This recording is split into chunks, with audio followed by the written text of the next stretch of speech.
de esta situación tan compleja que se vive, de esta crisis humanitaria derivada del fenómeno migratorio. Y para hablar un poco más específicamente sobre el tema de los menores, que es también un asunto que preocupa, me da muchísimo gusto darle la bienvenida y saludar esta mañana a Alicia Vargas Ayala. Ella es directora general del CIDES IAP, integrante del Consejo Directivo de Redim. Alicia, ¿cómo estás? Muy buenos días. Muy buenos días, Jimena. Gracias por el espacio. Gusto en saludarte. Alicia, antes que nada me gustaría preguntarte, ¿cuál es la política migratoria de nuestro país? ¿Existe una política migratoria en México?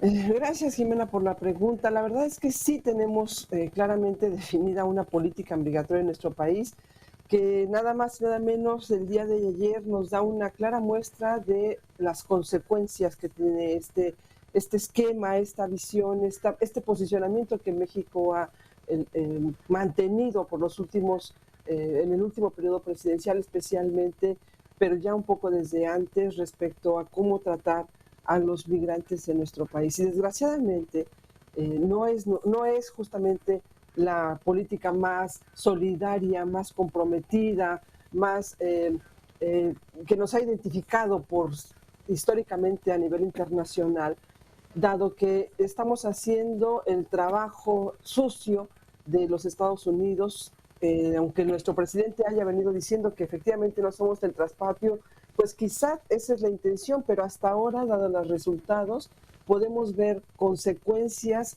gravísimas como la tragedia que sucedió el día de ayer respecto a en qué está derivando la posición política de nuestro país respecto a los migrantes latinoamericanos y, bueno, en general, también tenemos caribeños, tenemos sudafricanos que están llegando a través de las vías, diferentes vías, y que se encuentran en cada vez más flagrante indefensión y vulnerabilidad, ¿no? Alicia, ¿cómo se agudizará esta situación ahora con la entrada en marcha nuevamente de este programa el lunes pasado de Quédate en México? Mira, Jimena, la verdad es que nuestro país no ha tomado con seriedad las consecuencias que va a tener, el impacto que va a tener esta medida, debido a que nosotros como país estamos llevando a cabo con la intención de seguir manteniendo una relación y seguir en nuestra opinión manteniendo una condición sumisa a la falta de agilidad de la definición de políticas migratorias en Estados Unidos. Mantener este programa no ha hecho más que vulnerar los propios derechos humanos de esta población, de esta comunidad migrante, de estas personas en movilidad que, dicho sea de paso, vienen huyendo de condiciones de violencia, de condiciones inhumanas, de condiciones realmente de búsqueda de soluciones, de una búsqueda por darle un sentido de dignidad a su vida, de reconstruir un futuro que le dé al menos una esperanza a sus hijos, a sus integrantes, y que su paso por México se ha caracterizado porque son extorsionados, son secuestrados, discriminados, ofendidos y claramente sus derechos violentados. Este jueves, la verdad es que vivieron una de las peores tragedias que dejaron un saldo gravísimo, de los más terribles que ha tenido nuestro país en los últimos años. 53 personas fallecidas no tiene que pasar desapercibido, nos tiene que alertar. Ha orillado la política propiamente a que los migrantes atraviesen por estos espacios de una manera altamente vulnerabilizada, altamente siendo víctimas del crimen organizado. La militarización de las fronteras, de las rutas, la falta de acceso a los procedimientos de asilo, la falta de regularización migratoria obliga a que todos los migrantes se encuentren en condiciones de riesgo a sus vidas y, por supuesto, de riesgo a la integridad en su tránsito, que cada vez sea más peligroso. ¿A qué nos orilla como país? Nos debería de orillar en este momento a definir que efectivamente ya estamos en el tiempo adecuado de que podamos poner orden a nuestra política migratoria, de que volvamos a recuperar nuestra tradición humanista y solidaria con las personas migrantes. Es tiempo de revisar lo que nos está haciendo falta, de identificar con mayor claridad una política migratoria digna y adecuada que preserve el interés superior de niñas, niños y adolescentes, que a la fecha, dicho sea de paso, no tenemos una cifra clara de la cantidad de menores que venían en este grupo, pero que sin embargo por las estadísticas sabemos que al menos un 40% de los migrantes tradicionalmente han sido niñas, niños, adolescentes, y todavía no vemos la cifra que se vea adecuadamente manifestada en cuántos de estas víctimas son menores de edad. Entonces, creo que nos debe Justamente, justamente a buscarlos. Perdón, sí. justamente Alicia, perdón, iba a ese tema, al tema de los chiquititos, las niñas. Veíamos las imágenes hace un momento desgarradoras de cómo las mamás con niños en brazos son estas largas caminatas kilométricas.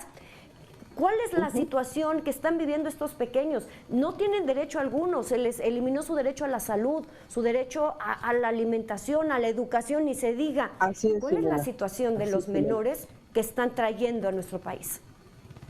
Justamente, Jimena, la población de niñas, niños y adolescentes no está en este momento en condiciones de protección, seguridad y justamente preservando su derecho a la dignidad en este ejercicio de equivalencia humana con los adultos desde la política de nuestro gobierno. Si para los propios niños, niñas, adolescentes de nuestro país, nuestro Estado no ha definido con claridad una política de protección, para la población migrante tampoco lo ha hecho. Y población migrante que está en condiciones realmente de riesgo, realmente vulnerables a ser víctimas del delito organizado, de las mafias y de los grupos organizados que se encuentran en nuestro país y que en su tránsito permanentemente se los van encontrando. Niñas, niños, adolescentes que no tienen garantizada la salud, la educación, su condición legal en su tránsito, que no tienen preservado su derecho a un tránsito digno por nuestro país. En México sabemos perfectamente que los grupos organizados son quienes están acaparando a la población como si fuera una masa humana al servicio de los grupos organizados, tanto para obtener recursos, evidentemente en el tránsito, como incluso lo que ha sucedido por lo menos en los accidentes migrantes de los últimos 5 años, donde nos encontramos este año por lo menos el tercer accidente. Recordemos el 9 de noviembre con un choque de 2 automóviles también en Chiapas, donde 12 personas mueren calcinadas. En octubre de este mismo año, que se volcó una camioneta en el estado de Veracruz y 4 personas fueron encontradas muertas. El descarrilamiento de la Bestia que ha sucedido en varias ocasiones. En fin, tenemos un montón de accidentes, un montón de eventos. No podemos olvidar lo que pasó en San Fernando, en Tamaulipas, que sigue siendo la huella más terrible de lo que puede sucederle a un migrante en nuestro país. Y los gobiernos de los estados centroamericanos tampoco están dando la cara de manera adecuada, tampoco están respondiendo a la altura a su propio pueblo y están efectivamente siendo cómplices y testigos de cómo se traiciona a su propio pueblo al no definir una política migratoria clara que dé respuesta desde las causas que están. Así Alicia, es. Entonces, muchísimas gracias, Alicia. Es grave la situación. Sí, Jimena. Muchísimas gracias por este panorama que nos das, esta situación tremenda que se está viviendo en nuestro país, principalmente que están enfrentando los pequeños, las pequeñas que vienen escapando de otros países. Alicia Vargas Ayala, directora general de CIDES IAP, integrante del Consejo Directivo de Redim. Muchísimas gracias por esta entrevista. Jimena, muchísimas gracias. Gracias a tu auditorio y esperemos que podamos tener mayor claridad en el futuro para niños, niñas, adolescentes en movilidad en nuestro país. Gracias.